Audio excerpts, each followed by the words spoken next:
Саламатсыздар балдар. Бүгін сіздер менен кезекті химия сабағын баштайбыз. Бүгін сіздер менен мен билим лицейинин химия мугалими Сагынбаева Нурилия.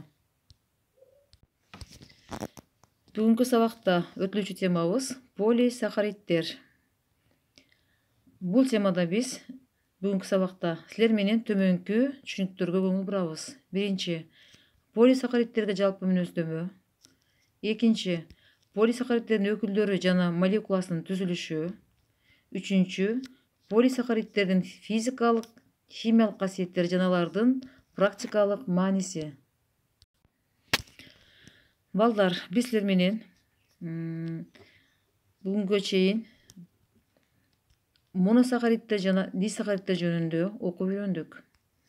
Силерге белгилүү, моно деген бул бир деген түшүндүрөт. Моносахариддер булардын молекуласы бир гана сахаридтен турган заттар жөнүндө окуп үйрөндүк. Алардын өкүлдөрү глюкоза жана фруктозанын касиеттери, түзүлүшү жөнүндө окуп өттүк. Ал эми дисахаридтерге токтолсок, дисахариддердин молекуласы аты айтып тургандай эле, алардын молекуласы эки сахариддин кошулмасынан пайда болгон углеводдор. Алардын өкүлдөрү сахароза жана мальтозанын молекуласынын түзүлүшүн, алардын касиеттерине көңүл буруп окуп үйрөндүк. Ал эми бүгүн биз силер менен углеводдордун үчүнчү тобу болгон полисахариддер жөнүндө окуп үйрөнөбүз. Поли деген бул көп дегенди түшүндүрөт. Демек, аты айтып тургандай эле булардын полисахариддердин молекуласы көп сандагы сахариддерден турат экен.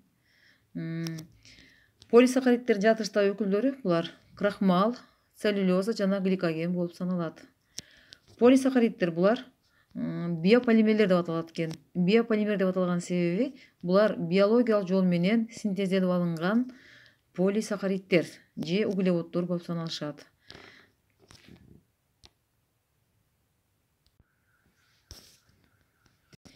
Полисахариддердин 3 түрү тең: крахмал, целлюлоза, гликоген үчөөнө тең бир формула, бир молекулалык же эмпирикалык формула туура келет экен. Ал C6H10O5 N жолу деген формула туура келет. N бул, N'дин саны бул миңдеген, аябай көп сандагы мономердин санын билдирет. Демек, ушул жерден карап көрсөк, крахмал, целлюлоза жана гликоген үчөө полимер болуп саналат экен. Же болбосо биополимерлер болуп саналышат. Биз айтып өткөн полисахариддердин ичинен крахмал бул эң кеңири таралган полисахариддердин негизги өкүлү болуп саналган табигат полимери. Молекуласы гликозиддик байланыш менен байланышкан бир канча 100 миңдеген моносахариддердин звеносунан турган полимер болуп саналат. Крахмалдын молекулалык формуласы C6H10O5 N жолу. Ал эми крахмалдын структуралык формуласы болсо бул альфа глюкозадан турган, глюкозанын калдыктарынан турган зат болуп саналат экен. Же болбосо башка айтканда бул альфа глюкозанын калдыктарынан турган полимер болуп саналат. Крахмалдын химиялык формуласы C6H10O5 N жолу экендигин эксперименттик жол менен далилденген. Мында N бир нече миңге жетет. Крахмал табигат полимери болуп саналат. Анын молекуласы C6H10O5тен турган айрым муундардан түзүлгөндүгү далилденген. Крахмалды гидролиздегенде глюкоза гана пайда болгондуктан бул муундарды глюкозанын молекулаларынын калдыктары гана болуп саналат деген корутууну жасоого болот. Крахмалдын макромолекулалары циклдык альфа-глюкозанын молекулаларынын калдыктарынан түзүлөрүн укмуштуулар далилдеп кетишкен. Крахмал бул жаратылышта эң кеңири кездешкен углевод же биополимер болуп саналат. Ал күрүчтө, буудайда, картошкада, жүгөрүдө жана ар түрдүү азыктардын курамында көп санда кездешкен биополимер болуп саналат. Эми балдар, биз силер менен крахмалдын физикалык касиетине көңүл буралы. Крахмал силер көзүңөр көрүп тургандай мындай ак порошок болот экен. Сууда эрибей турган ак порошок.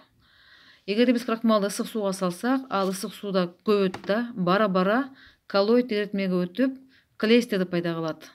Мына ушундан биз крахмал клейстерин алып, аны кээ бир нерселерди жабыштыруу үчүн пайдалансак болот экен. Крахмал жаратылышта фотосинтез процессинин негизинде пайда болоорун академик Тимирязев көрсөтүп кеткен. Ал жаш өсүмдүктөрдүн жалбырагындагы хлорофилдеринде жарык энергиясынын эсебинен фотосинтез процессинин натыйжасында пайда болот. Ал процессти төмөнкүдөй жөнөкөйлөтүлгөн теңдем аркылуу туюнтууга болот. Мында көмүркүчү газы суу менен кошулуп, углевод крахмал пайда болот жана кычкылтек бөлүнүп чыгат. Балдар, силерге белгилүү, силерге биология курсунан белгилүү, Жер планетасындагы жаш өсүмдүктөрдүн планета үчүн ролу бул фотосинтез процессинде кычкылтекти бизге бөлүп чыгаруу. Мына ушул фотосинтез процессинин натыйжасында кычкылтек бөлүнүп чыгат жана углевод крахмал пайда болот экен. Ушул процессти бизге Тимирязев далилдеп, ал көрсөтүп кеткен. Эми балдар, силер менен биз крахмалдын химиялык касиетине көңүл буралы. Крахмалдын негизги химиялык касиети бул крахмалдын гидролизденишинде. Крахмал башка углеводдор сыяктуу эле гидролизге дуушар болот экен. Кислоталар же ферменттердин катышуусунда крахмал баскычтуу гидролизге учурайт. Мында крахмал гидролизденгенде ал декстринге чейин ажырайт экен. Бул биринчи стадиясы болот экен. Андан кийин декстринди гидролиздегенибизде ал мальтозага, дисахаридке чейин гидролизденет. Мальтозаны гидролиздегенде ал глюкозага чейин гидролизденет экен. Демек, крахмалдын гидролиз процессинин акыркы продуктасы бул глюкоза болуп саналат. Крахмал түзүлүшү боюнча айырмаланган эки полисахариддин аралашмасынан турат. Алар амилоза жана амилопектин. Өсүмдүктөрдүн курамында ар кандай өлчөмдө кармалып жүрөт.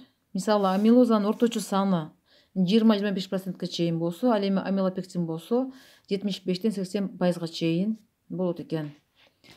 Жогоруда көрүп турган амилозанын түзүлүшү рентген структуралык анализдин билдирүүсү боюнча узун жип сыяктуу бутактанбаган түз чынжырдан турары аныкталган. Чынжырда 4000ге жакын альфа-глюкозанын калдыктары 1-4 гликозиддик байланыш менен түзүлөт экен. Мына балдар, көрүп турасыңар могу жерден. Бул амилоза түз сызыктуу болуп турат жана бул 1-4 гликозиддик байланыш менен байланышат. Альфа-глюкозанын калдыктары. 1-4 деген бул биринчи глюкозанын молекуласы, биринчи көмүртек, 4 деген бул экинчи глюкозанын молекуласы, 4-чү көмүртектин менен байланышта деген түшүндүрөт экен. Ал эми амилопектиндин түзүлүшү болсо, мына силер көрүп тургандай бутактанган чынжыр абалда эки турдуу байланыш менен байланышкан полисахаридди түзөт экен. Альфа-глюкозалар бири-бири менен амилозаныкы сыяктуу эле ички түзүлүшүндө 1-4 гликозиддик байланыш менен байланышып турат. Көрүп турасыңар, 1-4 байланыш турат бул жерде. Болжол менен 24-30 глюкоза калдыктарын узун келет дагы, узундугуна чейин жетип, андан кийин ал бутактанып кетет. Бутактануу жерде төмөн жакка бутактанып түштү. Бутактануу башталганда 1-6 гликозиддик байланыш менен байланышат. Мында амилопектиндин 1-6 жана 1-4 гликозиддик байланыш менен байланышкан түзүлүштүн бул жерде силер бир фрагментин көрүп турасыңар. Крахмал. Биз жана айтып өттүк силерге, жаратылышта кеңири таралган углевод дедик. Ал биздин азыктарда канчалык өлчөмдө кездешет. Мына силер карап көрөлү. Күрүчтө, эң көп күрүчтө 86% глюкоза крахмал кездешет экен. Ал эми картошкада 24% крахмал кездешет экен. Жүгөрүдө 72%, ал эми дан азыктарында 75%ке чейин крахмал кездешет. Эми балдар, силер менен биз целлюлоза жөнүндө карап көрөлү. Целлюлоза дагы крахмал сыяктуу эле биополимер. Ал дагы полисахариддердин курамына кирет, катарына кирет. Целлюлоза же клетчатка барлык өсүмдүктөрдүн курамын түзөт жана алардын чел кабыктарын пайда кылат. Ошондуктан өсүмдүктөргө ийилгич, бекем, серпилиштик касиетти берип турат. Целлюлозанын жаратылышта кездешүүсү. Целлюлозада жаратылышта эң кеңири таралган углевод болуп саналат. Таза целлюлоза бул пахтанын буласы. Пахтанын буласында 98% чейин целлюлоза кармалып жүрөт. Андан кийин жыгачта 50-60% чейин целлюлоза кармалат экен дагы, ал гемицеллюлоза деген ат менен белгилүү. Андан кийин тамырларда 75% чейин целлюлоза кармалып турат. Эми балдар целлюлозанын структуралык формуласына көңүл буралы. Целлюлозанын формуласы крахмалдыкындай эле C6H10O5 N жолу деген формула болот. Бирок крахмалдан айырмасы целлюлозанын молекуласы жалаң бета-глюкозадан туруп, алар бири-бири менен 1,4 гликозиддик байланыш менен байланышкан түз чынжырдык түзүлүштө болот. Ошондуктан булар жеңил болот. Жеңил болот экен. Мисалы пахта, кендир, зыгыр жана башкалар. Мына силер көрүп тургандай эле целлюлозанын формуласы түз биринчи глюкозада биринчи, ал эми экинчи глюкозада молекуласында төртүнчү көмүртек байланыш менен ортосунда байланыш пайда кылды дагы 1,4 деген гликозиддик байланышты пайда кылды. Целлюлозанын физикалык касиеттери. Целлюлозадагы ак түстө, клетчатка ак түстө, катуу була сыяктуу зат, даамсыз, жытсыз, сууда жана органикалык эрткичтерде эрибейт. Крахмал бул тамак аш катары пайдаланса, целлюлоза тамак катары пайдаланбайт. Бул айрым кепшөөчү жаныбарлар жана коёндор үчүн тамак катары пайдаланышат экен. Себеби аларда целлюлоза эритүүчү бактериялар бар. Химиялык касиеттери. Целлюлозадагы гидролиз реакциясы мүнөздүү. Целлюлоза крахмал сыяктуу суюлтулган кислоталардын таасиринде гидролизге учурайт. Акыркы продуктысы глюкоза болуп эсептелет.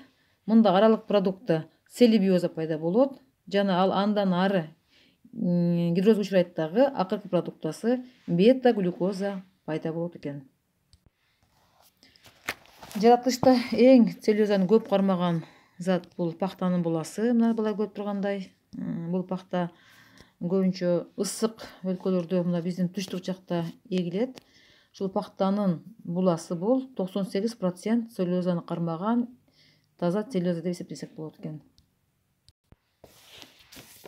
Целлюлозада алдегид тобу жок, бирок гидроксил тобу бар экендигин целлюлоза кислоталар менен этерификация реакциясына кирип, ушул касиетин көрсөтөт. Мисалы, целлюлоза концентрацияланган азот кислотасы менен нитрлөө реакциясында концентрацияланган күкүрт кислотасынын катышуусу менен жүрөт дагы. Азот кислотасынын катышуусуна жараша, анын санына жараша, катышуусуна жараша моно, ди жана тринитроцеллюлозаны пайда кылат. Мында силер балдар тринитроцеллюлозанын пайда болгонун көрүп турасыңар. Мынеки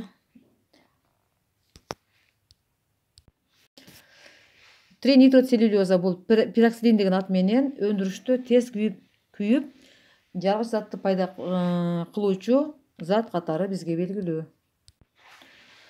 Ал эми балдар полисахаридтин 3-чү түрү бул гликоген жөнүндө айтып өтөлү. Гликоген бул жаныбарлардын боорунда жана булчуңдарында синтезделүүчү жаныбарлар крахмалы болуп саналат. Ал ак түстөгү аморфтук порошок. Сууда коллоиддик эритмени пайда кылуу менен эрийт. Гидролизге учураганда мальтоза жана глюкоза пайда болот.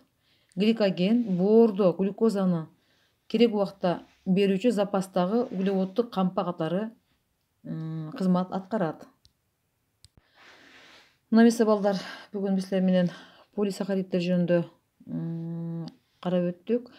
Алардын ичинен биополимерлер болгон крахмал, целлюлоза жана гликоген жөнүндө окуп үйрөндүк. Алардын физикалык касиеттерин, химиялык касиеттерин карап өттүк. Жаратылышта кездешишин карап өттүк, молекуласынын түзүлүшүн карадык.